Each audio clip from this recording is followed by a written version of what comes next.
ایک زمانے میں ویلوویل نام کے ایک چھوٹے سے قصبے میں کسی دوسرے کے برعکس ایک پارک تھا۔ اسے مون لائٹ پارک کا نام دیا گیا کیونکہ کہا جاتا تھا کہ وہاں عجیب و غریب چیزیں اسی وقت ہوتی ہیں جب رات کے آسمان پر چاند بلند ہوتا تھا۔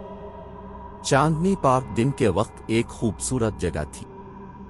گھر والے پکنک سے لطف اندوز ہونے آتے، بچے جھولوں پر جھولتے اور جوڑے اس کے گھومتے ہوئے راستوں پر آرام سے ٹہلتے۔ لیکن جیسے ہی سورج افق سے نیچے ڈوب گیا اور چاند نے اپنی جگہ لی، پارک ایک پراسرار اور خوفناک جگہ میں تبدیل ہو گیا۔ پریتودت پارک کی کہانی نسلوں سے گزری تھی۔ بوڑھے لوگ چمنی کے گرد جمع ہوتے اور رات کو پارک میں گونجنے والی عجیب و غریب صورتوں، بھوت بھری آوازوں اور ٹھنڈی سرگوشیوں کی کہانیاں سناتے۔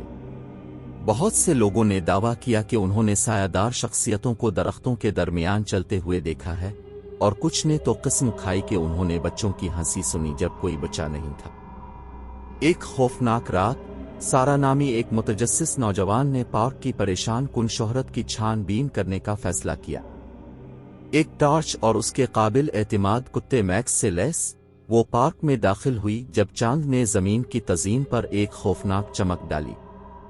جیسے جیسے سارا اور میکس پارک کی گہرائی میں داخل ہوئے، وہ ٹھنڈی ہوتی گئی اور پتے ایک پریشان کن سرگوشی کے ساتھ سرسراہٹ کرنے لگے۔ سارا نے اپنی ریڑھ کی ہڈی کے نیچے کانپتے ہوئے محسوس کیا، لیکن اس پر اسرار کو کھولنے کے لیے پرعزم تھی۔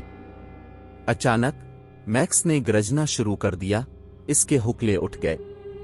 سارا نے اپنی ٹارچ کا مقصد اپنے مشتعل ہونے کے منبع کی طرف کیا اور دیکھا کہ ایک چمکتی ہوئی روشنی بلوط کے درخت کے قریب رقص کرتی ہے۔ وہ احتیاط سے قریب آئی اور ایک شاخ سے لٹکی ہوئی ایک پرانی لالٹین دریافت کی جو ہوا میں ہلکے سے ہل رہی تھی۔ کانپتے ہاتھ سے وہ لالٹین کے پاس پہنچی اور اسے روشن کیا۔ جیسے جیسے روشنی بڑھتی گئی، سارا نے درخت کی چھال میں عجیب و غریب نشانات دیکھے۔ وہ ایک خفیہ کوڈ کی طرح علامتیں لگ رہے تھے۔ جب اس نے ان کا جائزہ لیا تو فضا میں ایک سرگوشی بھری آواز آئی، سچائی کی تلاش کرو اور روحیں تمہاری رہنمائی کریں گی۔ پارک کے راز سے پردہ اٹھانے کے لیے پرعزم، سارا نے علامتوں کی پیروی کی، ہر ایک اسے پارک کی پراسرار گہرائیوں تک لے جاتی ہے۔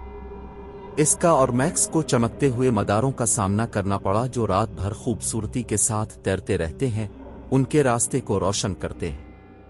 آخر کار وہ ایک چھوٹی سی جگہ پر پہنچے جہاں چاندنی چمک رہی تھی۔ وہاں سارا نے آسمانی بچوں کے ایک گروپ کو چاند کی چمک کے نیچے کھیلتے دیکھا۔ ان کی ہنسی نے ہوا بھر دی اور سارا کو احساس ہوا کہ یہ ویلو ویل کے ماضی کے بھوت بچے تھے۔ بچوں میں سے ایک نوجوان لڑکا گرم مسکراہٹ کے ساتھ سارا کے پاس آیا۔ اس نے وضاحت کی کہ وہ ایک لعنت کی وجہ سے پارک میں پھنسے ہوئے تھے، آزاد ہونے کی خواہش رکھتے تھے۔ سارا نے غور سے سنا اور میکس نے اپنی دم ہلائی جیسے وہ سمجھ رہا ہو۔ بھوت بچوں کی رہنمائی کے ساتھ سارا اس لعنت کو توڑنے کے لیے نکلی۔ اسے علامتوں کے ساتھ بلوط کے درخت کے نیچے دفن ایک طویل گمشدہ یادداشت تلاش کرنے کی ضرورت تھی۔ ایک ساتھ انہوں نے ایک پرانے کھلونا ٹرک کا پتہ لگایا اور جیسے ہی گھڑی آدھی رات کو ٹکرائی، لعنت اٹھا لی گئی۔ پارک بدل گیا، اب خوفناک سرگوشیوں اور سائے کا شکار نہیں رہا۔